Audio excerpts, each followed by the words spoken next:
having me. It's very hard to follow that, but I'll do my best. So I'm Karen, as Andy said, and I work for World Vision. It's a Christian international children's charity that helps vulnerable children living in some of the world's hardest places.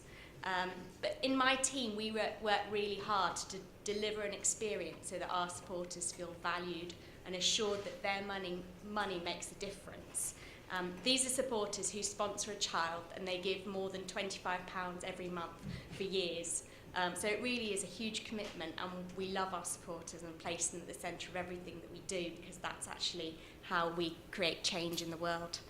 I'm not an expert copywriter by any stretch, but as a fundraiser, my role is to understand who my audience is and to move them to feel or do something. And by using emotion and in the right way is how we best do this. So today I'm just going to share a few stories and show how we use emotion and personal stories in our fundraising. I was reflecting on whether fundraising is any different to selling in the commercial world, and I don't think it really is. We're still meeting a need, a person's need to feel that they're making the world a better place in some way, and that gives their life a greater sense of meaning. At World Vision, our fundraising has a dual purpose. The first is to raise money so we can create lasting changes for children. And these are children living in some of the world's hardest places, in some of the most difficult of circumstances, like in Sierra Leone, South Sudan, Somalia, Syria. But secondly, our second purpose is to serve our supporters so that they feel personally fulfilled by their giving as well. We help our supporters to see that beyond their financial giving, they too have a role to play in caring for and encouraging the child they support. So through their encouragement, their letters, a child can gain hope, confidence and resilience to face the challenges that life will inevitably throw up at them. And this is the first time I've worked for an organisation where it's not just about the cause, which is obviously the key purpose, but it's also about the supporters who we couldn't do without them. So they are part of our family. And that comes through in all of our fundraising and copywriting as well. So we do what we do largely through words. So today I'm going to share some examples of what I've seen resonate with our supporters. We've got it wrong many times, but I'm going to share some of the things that we have seen work well, and cut through that day-to-day noise. We've got a lot on in our lives, so it's what actually sticks, what actually gets through and that people hear. One example shows the power of an emotive, authentic story. The other emphasises the importance of keeping it personal. I'll also share a few of the responses we got in return from our supporters, so you can get a glimpse into how they've responded and how they feel. I'm not really going to be educating you, I'm just going to be giving you examples and hopefully just giving you a little bit of inspiration. So, emotive stories. We know that people give to people, but for us it's so easy to fall into the trap of telling an abstract explanation of a situation. We end up educating rather than inspiring. But people don't give when they understand, they give when they feel something. So we try and tell stories that touch hearts, rather than those that teach lessons about how our programmes actually work. When we tell a story, we're tapping into an individual's hopes, their fears, their pain, and their situation. We help the reader to imagine what it would be like to be that person. We're reminded that other people are just like us. The struggles that they faced could have been ours had fate had it a different way. And emotive stories are at their best when they're authentic. They can move people to act and offer the reader the opportunity to make a difference and to be the person that can help finish the story. So the first story I'd like to share with you was captured after Brenda, who's from our media team, came back from seeing our work in Serbia to support Syrian refugees. When she came back, we all gathered round and heard, of the stories and the people that she met. And she recounted her experience of meeting Aya, an 8-year-old Syrian girl, and her mother. Her story really touched all of us. You know, Brenda was able to really share what that family had been through. And that became the basis of a fundraising letter. We knew we had to do something about it. Now, this letter got almost 3 times more response than our previous Syria appeal letter, but it also brought in over double the income. So I'm going to read you Aya's story written in Brenda's words, but paraphrased from that letter. I just want to die, Mum. Just let me die. Let me die. I can't stop playing these words over in my head. They came from Aya, an 8-year-old Syrian girl I met in Serbia last week. I can still picture her, shivering and shaking as she painfully took off her socks and showed me the frostbite on her feet. It was -3 degrees, and it's only going to get colder. While I sat with Aya on the freezing bare ground she'd spent the night on, her mother, Rima, tearfully told me how her daughter had begged her to let her die. Desperation had forced families like Aya's into impossible situations. Aya's mother says, "Our home has been bombed. So by boat we've come to Turkey, then to Greece. Our luggage drowned. We've lost everything. We were standing on the boat for more than 12 hours, and then Aya fainted." From Greece, Aya's family walked through Macedonia and then to Serbia. They had to backtrack after several days' journey after borders closed just before their arrival. Though her journey is far from over, Aya can't walk any further because of the frostbite on her feet. Instead, her mother and father will have to carry her. We came out from Syria, and yet we are still suffering. We don't want to go back. We can't go back, her mother told me. So in our fundraising letter, we could have focused on the numbers. We could have talked about displaced people. We could have talked about the political situation, the context. But an emotive story can actually really move people to act. It was actually 4 years after the Syria conflict started that the very sad story of Allonby, who was a 3-year-old boy who was found washed up on the beach, hit the media, and actually the plight of the Syrian people gained momentum. You know, there'd been lots of things in the news about what was happening, but actually it was the power of a story of an individual that really moved so many people to say, I need to do something about this. And an emotive story like this made many of our supporters feel something and then do something about it. So in addition to emotive stories, fundraising is also at its best when it's one person talking to another about something they're really passionate about. That's because our communications need to always be personal, be it a web platform, an email, a letter, however you're communicating to your audience, it's always got to be personal. And in the charity world, and in our team, particularly when you're in a rush, you can fall foul of writing a letter as if it's from that person and then just sticking their signature on the bottom. But these types of letters tend to be corporate and lack real sense of personality, and it makes them actually very easy to ignore. So the second example I'd love to share with you is a thank you letter we sent to supporters who sponsor a child, and I worked with Andy on this. Now, thank you letters can be easily generic, and they can lose the weight of intention that he had meant behind them. So our challenge was to write a thank you letter in a way that really personally connected. The letter I'm going to read with you was a thank you letter sent to over 80,000 of our sponsors, and it went alongside a sponsorship update with photos and stories about how they're making a difference. So the challenge was, how do we write to 80,000 people but make it feel personal? We were able to personalise, actually, using our data. We know so much about our supporters, from what actions they've taken, how long they've been sponsoring, other actions things they've done, if they've written to their sponsored child or not. But too much of this can feel contrived. A bit of it's great because then they know that they feel assured that we know who they are, but too much can feel contrived. So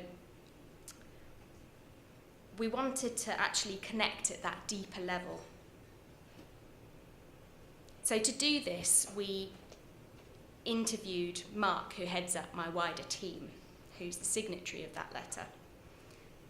We wanted to bring him to life, and we wanted him to feel real. So this is how it reads. I'm writing to say a huge, heartfelt thank you. Your commitment and generous support for the commitment and generous support you've given over the past 12 years. We really couldn't bring hope to children like Amelia without you. My name's Mark, and I look after the supporter experience team. You may not always feel that your giving is making a big difference, but we know it really does. During recent conversations with sponsors, I've realised that some simply aren't aware of how grateful we are for who they are and what they do. I asked myself why this may be and what I could do to change that feeling. In the end, I decided to write to you myself. If I may, I'd like to share a personal story with you that illustrates our shared desire to help children. My daughter, Millie, is 4. Millie is growing up in a loving family in a safe and secure town in Hertfordshire. She has food to eat. She has clean clothes every day. She goes to preschool and is already making those first tentative steps at reading and writing. My wife, Megan, and I named her after my great-auntie Mildred, also known as Millie as a child. In the 1940s, as a founder of 2 children's homes in Hong Kong, my great-auntie Mildred wrote to people back in Britain, asking them to sponsor a child just as you do today with Amelia. I know that Millie will bump up against life's inevitable challenges. I also know that she'll have the love and support she needs to meet them head on. Other children in other parts of the world aren't so fortunate, as you know only too well. I truly believe that children, all children, are made in the image of God who loves them. Children shouldn't be defined by their circumstances of their birth, but by love. And it breaks my heart to see what's going on in the world. At work, I hear stories of hope too. I hear children say they have hope thanks to sponsors like you. So Tobago from South Africa says, my sponsor granted me the chance to become a child, something I'd never have experienced given the fact that my parents had abandoned us. And Samirawit from Ethiopia says, the letters I received from my dearest sponsors and the love they shared with me is still alive in my heart. These stories show you the importance of your sponsorship, and what you do really does make a difference. I want even more children to be able to tell their own stories of hope. We know that letters, small gifts, prayers, and those little signs of love mean so much. I truly believe that if a child hears words of encouragement, love and support, then just maybe they'll see life differently. They'll still face challenges, but they'll cope better with those that come their way. On behalf of Amelia, whom you so generously sponsor, her friends and family, and all of us at World Vision, thank you. Your love and compassion are truly humbling. It's our pleasure and our privilege to see children grow and flourish, encouraged by their sponsors and the community support that your sponsorship provides. Now we know that this letter meant something to many of our supporters because we got many, many more responses in return than to other letters we'd sent in the past. And it opened up that two-way conversation. Supporters got in touch and shared their thoughts, their personal stories and their appreciation. They didn't need to respond, but so many did. There was something about this letter that went beyond the run-of-the-mill for our supporters, and it broke out of the ordinary, resonating personally. And a personal letter like this enabled us to connect with our supporters in a meaningful way, adding value to the experience of supporting their sponsored child. So I'd love to just share a few of the responses that we got from our supporters, just how they felt about their sponsorship and Mark's letter. So this is a letter from Jeremy. Dear Mark, I have great pleasure in reading your letter. True, perhaps, that sponsors don't realise the value of their support to assist those less fortunate. Having enjoyed a loving and happy childhood, it was an opportunity to share my own good fortune when some 35 years ago, World Vision provided a dependable way to help others. Over the years, I've become increasingly aware that support by my funding has really made a difference. But it's only recently that I appreciate how much birthday and Christmas greetings are important to the child. They establish a real bond, and though there is a language and culture difference, and this has been made possible because of you, Mark, and the team at World Vision for making it simple and rewarding. I admire your ability to communicate with sponsors and to help them to help others. I hope you find satisfaction and in all the dedicated and creative work that flows. Thank you for sharing the story of great Aunt Mildred. What an example. And to you, Mark, you have the gift by conveying in your letter and your sponsorship update the joy which comes from sharing. Thank you. We wish you well, your wife and Millie, good health and happiness, so that you may continue in the work which helps and encourages so many. Yours sincerely, Jeremy. And then here's an example of an email from a supporter called Elizabeth. Dear Mark, I wanted to acknowledge and thank you for your letter you sent. We've been World Vision supporters for over 20 years. I must say that your letter in particular was very uplifting. I appreciated you including the personal story about your family and found that it had great relevance to what we do. Education, love, encouragement go a long way to ensure the positive well-being of a child. We continue to believe in what World Vision does and look forward to hearing more about the positive outcomes in life of poorer communities around the world. With best wishes, Elizabeth. And another Elizabeth wrote in.